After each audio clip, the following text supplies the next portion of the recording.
ተመልካቾቼ ዛሬ ስለ ብሎክቼን ቴክኖሎጂ አጠር ያለ ገለጻ ይዤላችሁ መጥቻለሁ። እስከ መጨረሻው ድረስ ተከታተሉኝ፣ ትጠቀሙበታላችሁ።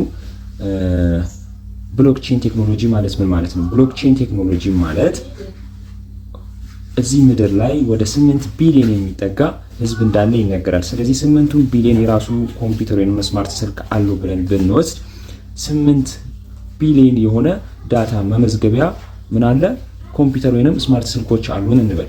ስለዚህ ይህ ሁሉ ህዝብ ጋር መድረስ የሚችል ዲስትሪቢዩትድ የሆነ የዳታ ታይፕ ነው። ስለዚህ ዲስትሪቢዩትድ የሆነ ዳታ የሚቀመጥበት ቴክኖሎጂ ነው እና ሌላኛው ደግሞ ኢሚዩቴብል የሆነ መለወጥ የማይችል አንዴ ዳታው ከተመዘገበ በኋላ የማይቀየር አንዴ ከመዘገብን በኋላ ፐርማነንትሊ የሚቀመጥ ሲሆን የሚቀመጥበት ፎርም ደግሞ ክሪፕቶግራፊካሊ ሴኪዩርድ በሆነ ስውር በሆነ ፎርም ወይንም ራሱን የቻለ ፊንገርፕሪንት ተፈጥሮለት ወይንም ክሬት ተደርጎለት እና በጣም ዩኒክ በሆነ ፓስወርድ ካራክተሩ እስከ 20 ቤት እስከ 24 ካራክተር ድረስ በሚጠጋ ካራክተር ተቆልፎ የሚቀመጥ የዳታ ታይፕ ነው እና እያንዳንዱ ክሮኖሎጂካሊ ወይንም በጊዜ ቅደም ተከተል የሚቀመጠው ዳታ ታይፕ ምንድነው?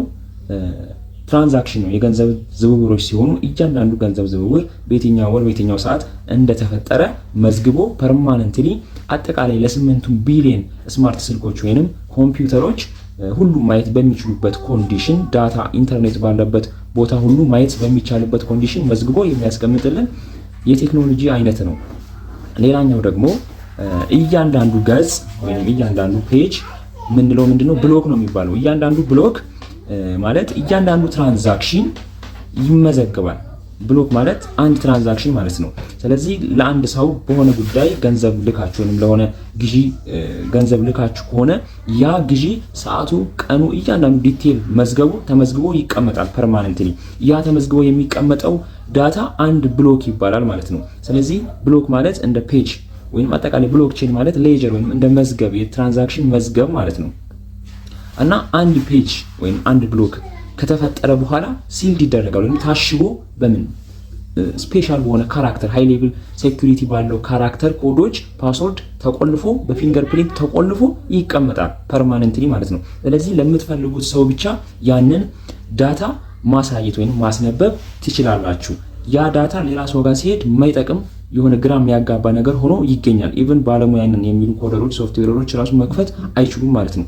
ስለዚህ ሌላ ሰው ጋር ምንም ቫልዩ የለም። አንተ ጋር ሲመጣ ግን እነ ቁልፉ ስለሚላክልህ የሚፈለገው ነገር ይዘዋወራል ማለት ነው እና እያንዳንዱ ዳታ ቅድም እንዳልኳችሁ ያው ክሪፕቶግራፊ ማለት ዳታን መሰወር ማለት ነው።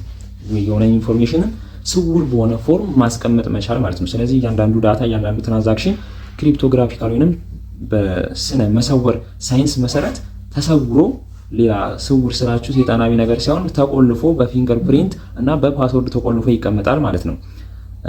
ሌላኛው አድቫንቴጅ ብሎክቼን ቴክኖሎጂ ላይ ሁሉም ነገር ግልጽ ነው። ሁሉም 8 ቢሊዮን ህዝብ ያንን ዳታ ሲመዘገብ ያያሉ፣ ይመለከታሉ። ሁሉም ነገር አስተያየት የመስጠት የመቀበል ያለመቀበል መብት አላቸው እና በሆነ መንግስት አካል ወይንም በአንድ ባለሀብት ወይንም በአንድ ግሩፕ ቁጥጥር ስር ያልሆነ ሁሉም አካል መመልከት የሚችለው ሁሉም አካል የራሱን ኮመንት ማድረግ የሚችልበት ሁሉም ባለመብት የሆነበት የቴክኖሎጂ አይነት ነው። ስለዚህ ብሎክቼን ቴክኖሎጂ ማለት በአጭሩ የመዝገብ ነው። የምን መዝገብ ነው? የትራንዛክሽን መዝገብ ነው። አንድ ትራንዛክሽን አንዲት ፔጅ አንዲት ብሎክ ነች። የሚገርመው ነገር አንድ ብሎክ ከተመዘገበ በኋላ ቀጣይ ቀንም የሆነ ብሎክ ይፈጠራል ወይም የሆነ ትራንዛክሽን ይፈጠራል፣ የሆነ ነገር እናደርጋለን። እያንዳንዱ ብሎክ ደግሞ ትናንት ሌላ የራሱን የቻለ ካራክተር ወይም ፓስወርድ ወይም ሴኩሪቲ ይቀመጥለታል።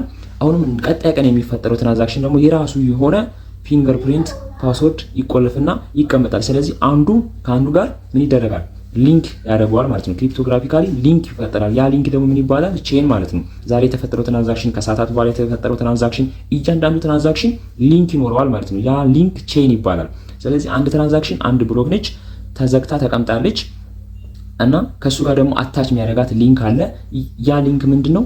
ቼን ይባላል ማለት ነው። ስለዚህ ብሎክቼን ቴክኖሎጂ የሚለው ነገር እንደዛ ተፈጥሯል። ስለዚህ አድቫንቴጁ ምንድነው?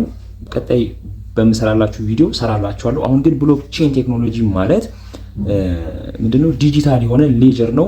ያ ሌጀሩ ምንድነው የሚቀመጥበት ትራንዛክሽን ነው። ያ ትራንዛክሽን ዊዝን ሃይ ሌቭል ኦፍ ሴኩሪቲንም ክሪፕቶግራፊካሊ ይደረጋል ተመዝግቦ ይቀመጣል።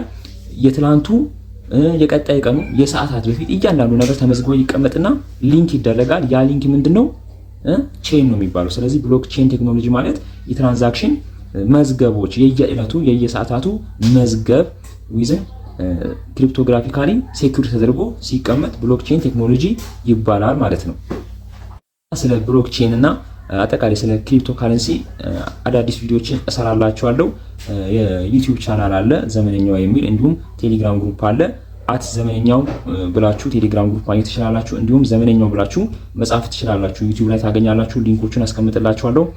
ፎር ሞር ኢንፎርሜሽን እዛ ላይ ታገኛላችሁ። እንዲሁም ይህንን የቲክቶክ አካውንት ፎሎ ማድረጋችሁን አትርሱ። ዩቲዩብ ላይ ገብታችሁ ሰብስክራይብ አድርጉ፣ አበረታቱኝ። ቴንክ ዩ